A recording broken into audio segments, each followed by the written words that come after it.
সৎ পথ ভুলে গেছে।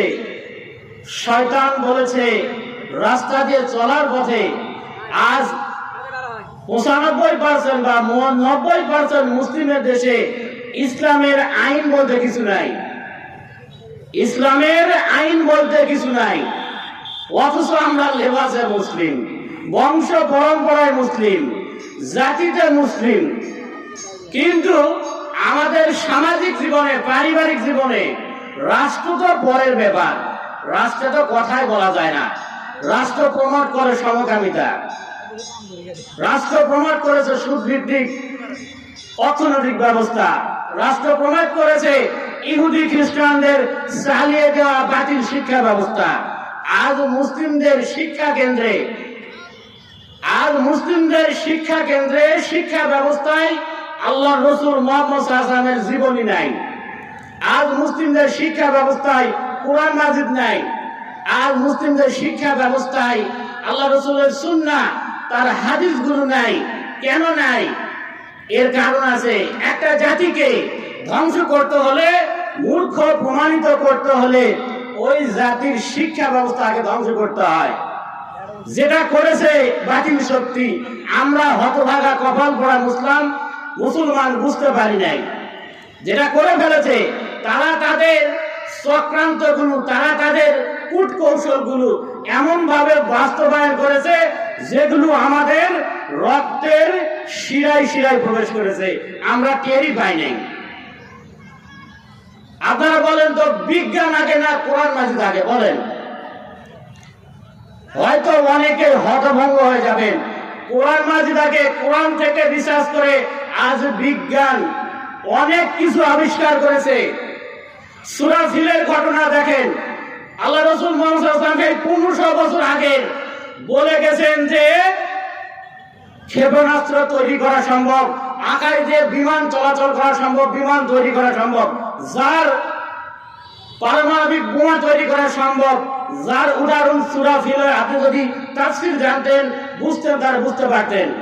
ছোট্ট ছোট্ট পাথর দিয়ে সেই আব্রাহার বাহিনীকে ধ্বংস করা হয়েছে।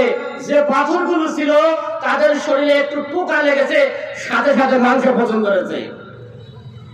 এই ছিল আল্লাহ রাসূল মুহাম্মদ সাল্লাল্লাহু আলাইহি ওয়াসাল্লাম 1500 বছর আগে বলে গেছেন যে মায়ের পেটের সন্তান একটা গোলাকার আকারে, সেখানে তাকে তাদের খাদ্যের ব্যবস্থা করা হয়। 1500 বছর পর বিজ্ঞান আবিষ্কার করেছে। এইরকম অনেক ঘটনা আছে, অনেক বিষয়বস্তু আছে যেগুলো কোরআন মাজিদ থেকে নেওয়া, কিন্তু আমরা পড়ে আছি সেই বাতিল শক্তিদের বিজ্ঞানের দিকে। আমরা পড়ে আছি সেই বাতিল শক্তিদের বিজ্ঞানের দিকে। আমরা কোরআনকে বুঝতে জানলাম না, আল্লাহ রসুলের সুন্নাহ বুঝতে জানলাম না।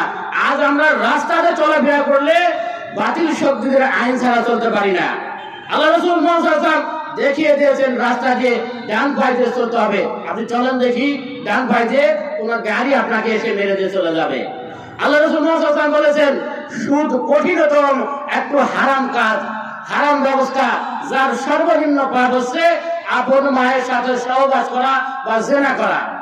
আমরা, আপনি, আমি তো সকলেই সুদের সাথে জড়িত। তাছাড়া তো আমার ব্যবসায় আছে। আপনি আমি সকলেই সেই সুদের সাথে জড়িত। এ থেকে বের হবেন কেমন করে? এ থেকে বের হওয়ার রাস্তা অটোমেটিক প্রায় বন্ধ হয়ে গেছে, কিন্তু চেষ্টা করতেছে কিছু ইসলামী দল এদেশে খেলাফা প্রতিষ্ঠা করে, ইসলামী শাসন প্রতিষ্ঠা করে এগুলোকে বিরত করতে, এগুলো থেকে সরে আসতে।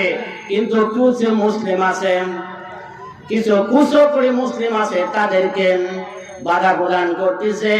তারা বলতেছে কোরআনের সাথে, ইসলামের সাথে কোনো রাজনীতির কোনো সম্পর্ক নাই। এরা বিক্রি হয়ে গেছে। এরা যদিও বংশ পরম্পরায় মুসলিম। ইউটিউবে একটা ভিডিও দেখলাম, একজন নেতার সলাতে গেছে তারা। এই নেতারা সলাতে হাত কোথায় বাঁধতে হয় এই মূর্খ জাতির নেতারা সেটাই জানে না। একটা ইউটিউবে একজন নেতারা সলাতে গেছে, কিছু সেকুলার নেতা সলাতে গেছে, সলাতে হাত কোথায় বাঁধতে হয় এই মূর্খরা জানেও না সরাতে হাত কোথায় ব্যর্থ হয়। এরা দিবে এই জাতিকে নেতৃত্ব, আপনি পাবেন কি এদের কাছ থেকে?